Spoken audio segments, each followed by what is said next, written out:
Okay, we have terms of a contract, which you need to discuss parole evidence rule, and excuses of non-performance, which you discuss anticipatory repudiation, accord and satisfaction, impossibility, impracticability, frustration of purpose, and express conditions.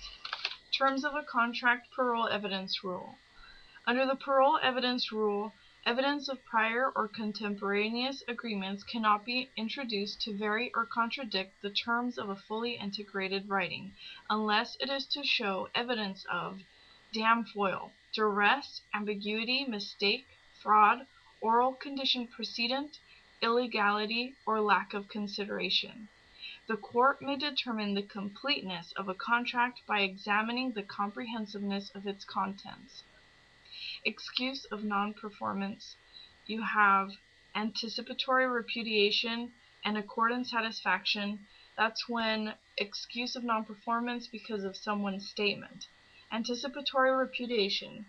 An anticipatory breach is an unequivocal statement by one side that he is not going to perform his future contractual duties. This constitutes a major breach, excuses the non-breaching party from performance, and accelerates all contractual duties. Accord and satisfaction. Where there is a reasonable dispute between the parties to the contract, they can agree to settle that dispute, which is called an accord. When each party drops the complaints against each other, that is a satisfaction. An accord and satisfaction is a binding agreement because each party to the settlement gives something of value to the other, their agreement to settle the dispute. Excuse of non-performance because of later unforeseen occurrences. You have impossibility, impracticability, and frustration of purpose. Impossibility. Due to an unforeseen event, the contract is impossible to perform. Performance cannot be merely difficult or unexpectedly expensive. Impracticability. Where performance is still physically possible, but would be extremely burdensome for that party whose performance is due. This difficulty could not have been anticipated by the parties of the contract. Frustration of purpose.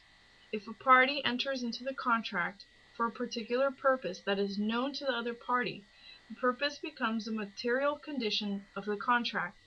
When the purpose fails to occur, it excuses performance by the frustrated party.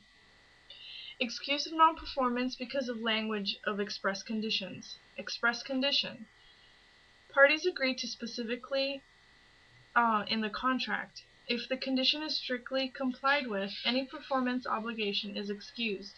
Conditions do not create new liability, but sets limits on a duty.